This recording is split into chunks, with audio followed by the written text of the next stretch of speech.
अस्सलाम वालेकुम my dear students, कैसे हैं आप सब? ठीक हैं। मैं हूं आपका फ़िज़िक्स टीचर।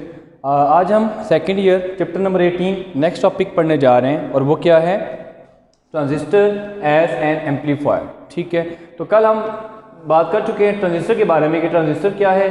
आज हम बात करेंगे एम्पलीफायर के बारे में। ठीक है, सबसे पहले एम्पलीफायर की डेफिनेशन कि व्हाट इज़ एन एम्पलीफायर। ठीक है, a device use to increase the input power level. ठीक है, ऐसी डिवाइस जो कि इनपुट का जो सिग्नल आएगा उसको इंक्रीज करने के लिए, उसको एम्पलीफाई करने के लिए यूज़ होती है, उसको आप लोग क्या कहते हैं? उसको एम्पलीफायर कहते हैं। ठीक है, सेकंड डिवीजन क्या बनेगा? Device use to amplify the input weak signal कह सकते हैं आप लोग। ठीक है, कि जो आने वाला वीक सिग्नल है आपके पास, जिसको आप लोग इनपुट कहेंगे, उसको एम्पलीफाई करने के लिए जो डिवाइस आप यूज़ करते होते हैं दैट इज़ कॉल्ड एम्पलीफायर। ठीक है, तो होपफुली कि आपको डेफिनेशन समझ आ गई होगी। नेक्स्ट चलते हैं इसकी एग्जांपल की तरफ, जो कि मैंने यहाँ पे एक डायग्राम ड्रॉ की है। तो यहाँ पे मैंने एक सोर्स दिया जिसमें से वेव्स क्या हो रही हैं, यानी कि साउंड वेव्स कह लें कि प्रोड्यूस हो रही हैं। सोर्स मतलब माइक ले लें आप लोग। ठीक है, माइक को मैंने इनपुट सिग्नल दिया, लाइक मैं खुद बात कर रहा हूँ माइक में, तो अभी देखें कि माइक को मैंने कनेक्ट किया किसी स्पीकर के साथ। ठीक है, जब ये स्पीकर के साथ कनेक्टेड है, जो ही मैं बात करूंगा तो मेरी आवाज़ तो कम होगी, लेकिन क्या होगा कि जो आगे आपके पास आउटपुट मिलेगी, यानी कि स्पीकर से जो आवाज़ निकलेगी बाहर, वो बहुत ज़्यादा हाई होगी, हाई एम्पलीट्यूड की होगी। ठीक है, तो ये आपके पास एक सिंपल सी एग्जांपल आप ले सकते हैं एम्पलीफायर की। तो इसके बाद चलते हैं इसकी डायग्राम की तरफ। डायग्राम में सबसे पहले आपको एक जो है वो ट्रांजिस्टर नज़र आ रहा होगा, दैट इज़ NPN। ठीक है, हमने NPN ट्रांजिस्टर यहाँ पे यूज़ किया। कैसे पता चलेगा NPN है? क्योंकि मैंने आपको बताया था P से N वाली साइड पे एरो होना चाहिए। ठीक है, तो P से N वाली साइड पे है, तो ये आपके पास क्या आ जाएगा? NPN। तो बेस में आपके पास जो सैंडविच है वहाँ पे आपके पास जो है वो P रीजन आ जाएगा। ये आपके पास एमीटर है, क्योंकि एरो इसके ऊपर है एमीटर। यहाँ पे आपके पास क्या आ जाएगा? कलेक्टर। और यहाँ पे आपके पास क्या आ जाएगी? बेस। तो ये इसकी बेस बन जाएगी। ठीक है, ओके। नेक्स्ट, आपने इनपुट हमारे पास क्या है? बेस। बेस को आप लोगों ने कनेक्ट करना है इसके साथ, इनपुट के साथ। ठीक है, और आप लोगों ने यहाँ पे जो कन्फिगरेशंस होगी, ठीक है, 3 तरह की बेसिकली बेटा कन्फिगरेशन पाई जाती हैं। आपके पास एक कॉमन एमीटर होती है, एक कॉमन आपके पास बेस होती है और कॉमन कलेक्टर होती है। इसमें हम लोग जो यूज़ करेंगे वो कॉमन एमीटर। कॉमन एमीटर का कैसे पता चलेगा? देखिए, हमारे पास ये एक इनपुट होगी, वो कैसे कि आपने बेस को कनेक्ट कर दिया इनपुट सिग्नल के साथ। इसको आप लोगों ने बनाना है फॉरवर्ड बाइस। कैसे? देखिए, ये P टाइप है, तो P टाइप को यानी कि पॉजिटिव से कनेक्ट कर दिया और N टाइप को आपने नेगेटिव से कनेक्ट कर दिया, तो ये बन गया आपकी फॉरवर्ड बाइस। अब ये फॉरवर्ड बाइसिंग है, तो इसको आप लोग कहेंगे कि ये आपके पास क्या है? इनपुट। अब यहाँ पे देखें तो ये एमीटर है, एमीटर आपको यहाँ पे भी नजर आ रहा है। ठीक है, और ये मिड में है। अब देखिए 3 लाइन है, तो इसके मिड में आपके पास एमीटर है। इसका मतलब ये हुआ कि एमीटर आपके पास इनपुट में भी होगी और आपके पास इसकी जो है वो आपके पास ये आउटपुट में भी होना है। ठीक है, इनपुट में भी है और आउटपुट में भी है। ठीक है, तो इस वजह से हम कहते हैं ये कॉमन हो गया दोनों में। तो इसके बाद कलेक्टर की बात करते हैं। कलेक्टर को हम लोगों ने बनाना होता है यहाँ पे रिवर्स बायस। ठीक है, यहाँ पे आपके पास इसमें ये वाला आपके पास लूप होगा। ये रिवर्स बायस कैसे बनेगा? देखें, कलेक्टर को आप लोगों ने जो इसका एन टाइप है वो कनेक्ट कर दिया अपने पॉजिटिव से। ठीक है, तो ये आपके पास नेगेटिव पॉजिटिव से कनेक्ट करेंगे तो ये रिवर्स बायस्ड हो जाएगा। ठीक है, और जो आपके पास मीटर है यहाँ पे आप लोग इसको ग्राउंड किया हुआ है। अब ये इसके बिटवीन सैंडविच का काम कर रहे हैं। ठीक है, हम लोगों ने बात की थी NPN। तो इसमें देख लेंगे 2 आपके पास ये बेस और कलेक्टर के बिटवीन अब ये सैंडविच का काम कर रहा होगा। तो यहाँ पे आपके पास नेक्स्ट अब हम चलेंगे इसकी जो है वो कह सकते हैं वर्किंग की तरफ। ठीक है, तो यहाँ पे जो आपके पास इनपुट आ जाती है इनपुट वोल्टेज की वैल्यू, दैट इज VBE। ठीक है, इसमें आपके पास जो वोल्टेज की वैल्यू आ जाएगी, आउटपुट वोल्टेज वो VCC है। और यहाँ पे अगर आप लोग आउटपुट वोल्टेज की बात करेंगे, जो ये तो आप लोगों ने खुद फिक्स की हुई है इसके साथ रिवर्स बायस बनाने के लिए, इसके साथ जो वोल्टेज की वैल्यू आएगी, ठीक है, वो आपके पास आ जाएगी VCE। ठीक है, जिसको आप लोग क्या कहेंगे? ये आउटपुट वोल्टेज है। ठीक है, अब यहाँ पे क्योंकि ये फॉरवर्ड बाइस है, तो हम ये सपोज करते हैं कि फॉरवर्ड बाइस में हमेशा जो करंट है वो मैक्सिमम फ्लो करता है। जब भी मैक्सिमम करंट होगा तो according to Ohm's law V equal to IR, I equal to V/R है। तो जब करंट ज़्यादा होगा रेजिस्टेंस की वैल्यू हमेशा कम हो जाएगी। ठीक है, तो इस वजह से इस केस में करंट ज़्यादा पास करेगा, रेजिस्टेंस कम आएगी, क्योंकि आइडियल केस तो नहीं है। तो रेजिस्टेंस आएगी बहुत स्मॉल, तो उसको हम लोग RIE से क्या करेंगे? रिप्रेजेंट करेंगे रेजिस्टेंस इनपुट। ठीक है, ये आप लोग कह सकते हैं R स्मॉल इस वजह से है क्योंकि रेजिस्टेंस की वैल्यू बहुत ज़्यादा स्मॉल है। तो फॉरवर्ड में कह सकते हैं कि रेजिस्टेंस बहुत ज़्यादा स्मॉल होती है। ओके, इसके बाद हम इसकी चलेंगे वर्किंग की तरफ कि कैसे इसमें वर्किंग आएगी आपके पास। सबसे पहले हम लोगों ने इनपुट लूप की बात करनी है, जो कि ये आपके पास पूरा का पूरा लूप बन रहा है, ये इनपुट लूप आ जाएगा। ठीक है, इसमें जो वोल्टेज आ रही है दैट इज VBE, यानी कि voltage due to base and emitter, तो VBE आ जाएगा। इसमें जो करंट फ्लो करके आ रहा है यहाँ पे देख सकते हैं आप लोग, वो बेस करंट होगा। ठीक है, तो ये बेस करंट जो आपके पास आएगा दैट इज, क्योंकि आप देखिए V इक्वल टू IR है तो I इक्वल टू V/R आ जाएगा। तो यहाँ पे देखें तो वोल्टेज कौन सी है, यहाँ पे इनपुट वोल्टेज, और वो हम लोगों ने अभी डिस्कस किया कि वो क्या है, VBE। तो यहाँ पे आ जाएगा VBE divided bye R resistance कौन सी थी इनपुट के क्रॉस, RIE। तो यहाँ पे बेटा आपके पास आ जाएगी RIE। तो ये इनपुट लूप के अकॉर्डिंग आपके पास वैल्यूज आ गई। अब बात करते हैं आउटपुट लूप की। ठीक है, आउटपुट लूप में हम बात करेंगे ये, क्योंकि आउटपुट में अगर आप देख लें तो आपके पास वैल्यू आती है VCE। ठीक है, जिसको आप लोग यहाँ पे देख लिखा हुआ है मैंने VCE। ठीक है, तो VCE आपके पास क्या है, collector emitter voltage, which is equal to क्या आ जाएगा आपके पास V0, यानी कि मैक्सिमम आप आउटपुट कह सकते हैं वोल्टेज आपके पास। तो VCE को हम लोगों ने क्या लिखा है, V0। अब आगे जहाँ पे VCE आएगा वहाँ पे आप लोगों ने V0 लिख देना। ओके, नेक्स्ट हमने लास्ट सेक्शन में पढ़ा था बीटा गेन। ठीक है, current gain beta is equal to IC divided by IB आता है। ठीक है, अब यहाँ से अगर मैं IC की वैल्यू निकालूं तो ये इधर आके क्या हो जाएगा, मल्टीप्लाई हो जाएगा। तो यहाँ पे आप देख सकते हैं IC is equal to beta IB आ जाएगा। ये इक्वेशन आपके पास 2 बन गई, ये इक्वेशन आपके पास क्या आ जाएगी 1। ठीक है, तो अब आपने क्या करना है, देखें यहाँ पे IB इन्वॉल्व हो गया।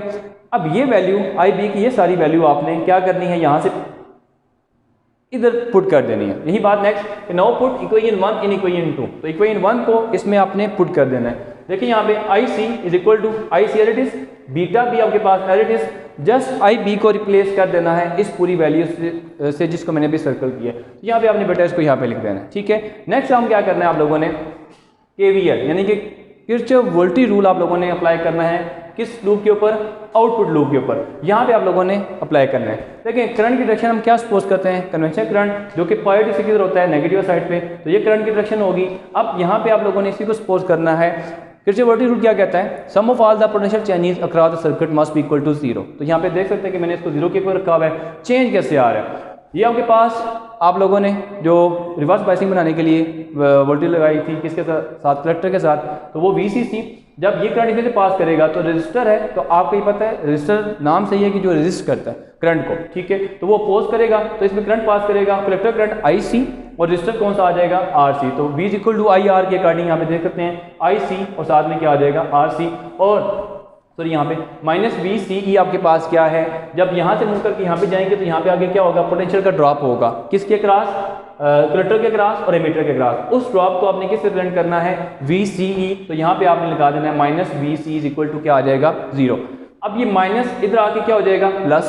ठीक है, तो VCC minus IC RC is equal to क्या आ जाएगा बेटा VCE। अभी हमने यहाँ पे सपोज किया हुआ है कि जो VCE है वो किसके इक्वल है, V0 के। तो आप लोगों ने क्या करना है, जस्ट VCE को क्या कर देना है, V0 रिप्लेस कर देना है। तो आपके पास ये एडिटिव वैल्यूज आ जाएंगी, आपके पास एक नई इक्वेशन बन जाती है। ये 3 थी तो इसके बाद क्या आ जाएगी 4। तो ये वैल्यू मैंने यहाँ पे लिखी हुई है कि VCE को हमें पता है कि वो किसके इक्वल है, V0 के।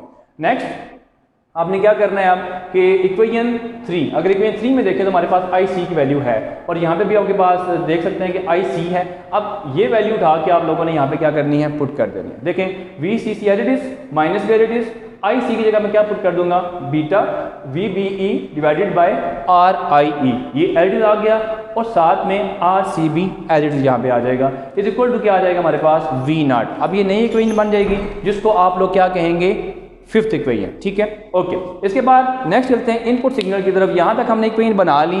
अब हम लोगों ने क्योंकि ये वाला काम करना है, क्योंकि एम्पलीफायर को पढ़ रहे हैं, अब इनपुट सिग्नल आप लोगों ने इनपुट प्रोवाइड करना है। ठीक है, और उससे आउटपुट भी लेनी है। अब इनपुट सिग्नल यहाँ पे हम प्रोवाइड करेंगे और यहाँ पे हमें क्या मिलेगी, उसकी आउटपुट। इनपुट सिग्नल प्रोवाइड कर रहे हैं तो इनपुट वोल्टेज में भी चेंज आएगा। ठीक है, जब भी इनपुट को आप लोग चेंज करेंगे, ठीक है, कैसे कि इनपुट वोल्टेज को आप लोग लेट्स सपोज कोई और वोल्टेज ऐड करते हैं उसमें, तो उसमें कोई ना कोई चेंज आएगा। जब इनपुट में चेंज आएगा तो डेफिनेटली आउटपुट में भी चेंज आएगा। ठीक है, तो यही बात यहाँ पे भी इनपुट वोल्टेज थी हमारे पास VBE इज इक्वल टू, अब देखें VBE जो उसमें चेंज आया, जो आपने ये वाला सिग्नल इसके अंदर ऐड किया इनपुट के तौर पे, तो वो आपके पास क्या आ जाएगा, डेल्टा V इनपुट। ठीक है, डेल्टा मीन चेंज जो भी इसके अंदर आएगा। इधर जब अगर इनपुट के अंदर चेंज आया है तो ये आपके पास क्या आएगा, इसके लिए आप लोग I लिख लें, यानी कि इनपुट के लिए, और ये आपके पास क्या आ जाएगा, आउटपुट के लिए। तो इनपुट के लिए और आउटपुट के लिए आपके पास क्या आएगा, आउटपुट वोल्टेज वी नॉट थी is equal to V naught जो उसके अंदर चेंज आएगा that is delta V naught. ये आपके पास एक नई इक्वेशन बन जाएगी जिसको आप 7 इक्वेशन कहेंगे, ठीक है, 6 और 7 इक्वेशन। अब देखें यहाँ पे हमारे पास यहाँ पे नेक्स्ट जो है वो पॉइंट क्या है कि इक्वेशन 6 और 7 को कहाँ पे पुट करना है। देखें हमारे पास ये एक वैल्यू है वी बी ई की जो कि यहाँ से आप लोग पुट करेंगे और वी नॉट की वैल्यू आप लोगों ने यहाँ पे पुट करनी है, ठीक है। तो ये दोनों इक्वेशन उठा के आपने यहाँ पे पुट कर देना है। देखें V C C as it is minus beta B R it is V B E की जगह देखें वी बी ई की जगह क्या आ जाएगा V B E plus delta V input, यहाँ पे वैल्यू आ गई divided by R I E as it is और साथ में क्या था मल्टीप्लाई आर सी, तो यहाँ पे आर सी आ जाएगा which is equal to V naught. ये आउटपुट वोल्टेज है तो आउटपुट वोल्टेज में भी चेंज आया, कितना चेंज आएगा डेल्टा वी नॉट, तो V naught plus delta V naught. Hopefully यहाँ तक आपको क्लियर हो गया होगा। अब नेक्स्ट हम मूव करते हैं आगे की तरफ कि वो आपके पास क्या आ जाएगा। अब वैल्यूज नेक्स्ट फाइंड आउट करते हैं और वो क्या है वो देखें। अब आपने सिंपल ये काम करना है बेटा कि देखिए ब्रैकेट है, अब ये वैल्यू इससे मल्टीप्लाई भी हो रही है, इससे भी हो रही है, ये इससे भी हो रही है और इससे भी हो रही है। इनमें आप लोगों ने क्या करना है जो इसको सेपरेट कर देना है, ठीक है, मल्टीप्लाई करने के लिए। तो b इससे मल्टीप्लाई होगा तो क्या बनेगा बीटा बी बी ई। अब ये इसके साथ वैल्यू मल्टीप्लाई हो रही है तो यहाँ पे क्या आ जाएगा आर सी डिवाइडेड बाय ये आर आई दोनों से डिवाइड हो रहा था तो यहाँ पे क्या आ जाएगा आर आई ई नीचे, ठीक है। अब ये माइनस, ठीक है, यहाँ पे ये माइनस है, माइनस प्लस क्या हो जाएगा यहाँ पे माइनस, तो बी आर सी, ठीक है, यहाँ पे हो गया बी आर सी और साथ किससे मल्टीप्लाई हो रहा था आपके पास डेल्टा वी इनपुट, तो delta V input divided by क्या आ जाएगा R I E is equal to आपके पास क्या आ जाएगा V naught plus delta V naught. अब ये नई इक्वेशन बेटा आपके पास आ गई। अब क्योंकि 7 इक्वेशन ऑलरेडी बन चुकी थी तो ये आपके पास 8th इक्वेशन होगी, ठीक है।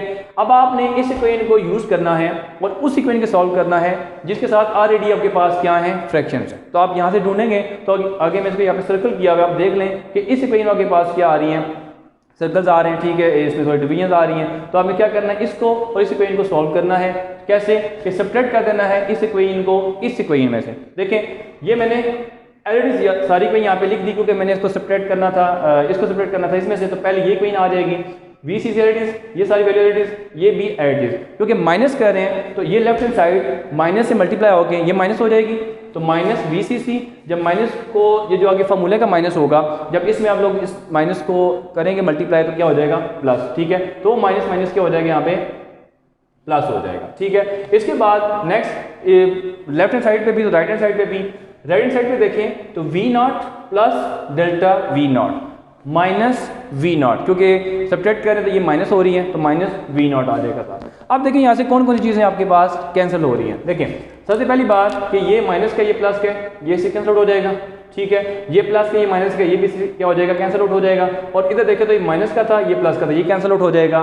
लेफ्ट हैंड साइड पे आपके पास जस्ट ये वैल्यू बच जाएगी दैट इज माइनस बीटा, ठीक है, डेल्टा वी इनपुट, ठीक है, और साथ में क्या आ जाएगा आर सी एडिटिव, ठीक है, डिवाइडेड बाय क्या आ जाएगा R I E is equal to यहाँ पे जस्ट आपके पास डेल्टा वी नॉट बच के यानी कि आउटपुट वोल्टेज जो उसके अंदर चेंज आया था। अब आपने क्या करना है इसको अरेंज करके मैंने लिख दिया, इसको इधर लिख दिया, इसको मैंने इधर लिख दिया। अब देखें यहाँ पे हमारे पास क्या आ रहा है कि अगर मैं ये वैल्यू देखूँ तो ये इनपुट है और ये आउटपुट है, तो आउटपुट को मैं अगर इनपुट से डिवाइड कर दूँ तो मेरे पास गेन आ जाएगा। सिंपल मैं क्या करूँगा इसको यहाँ पे ले आऊँगा और यहाँ पे जब डिवाइड कर दूंगा तो आउटपुट डिवाइडेड बाय इनपुट, यहाँ पे पीछे देखें बीटा बच जाएगा आर सी और आर आई ई यहाँ पे बच जाएगा बेटा, ठीक है। तो इसको आप लोग क्या कहेंगे ये आपके पास फाइनल रिजल्ट आएगा, ठीक है। इसको आप लोग क्या कहते हैं आउटपुट डिवाइडेड बाय इनपुट को वोल्टेज गेन, क्या बोलते हैं इसको वोल्टेज गेन। लास्ट लेक्चर में हमने करंट गेन को पढ़ा था, अब वोल्टेज गेन को इसमें आप लोग इसको कैसे रिप्रेजेंट करते हैं ए से, ठीक है, ए से भी या इसके साथ आप लोग जी भी ऐड कर सकते हैं। अब इसके साथ ये बीटा आ गया करंट गेन, आर सी यानी कि कलेक्टर के अक्रॉस रेजिस्टेंस आएगी और आर आई ई जो कि आपके पास आ रही थी किसके अक्रॉस बेस और एमीटर के साथ। लास्ट में एक चीज़ बच गई जो कि नेगेटिव है। नेगेटिव साइन एक इंपॉर्टेंट पॉइंट है, ये आपके एमसीक्यू में भी आ सकता है कि नेगेटिव साइन क्या रिप्रेजेंट करता है।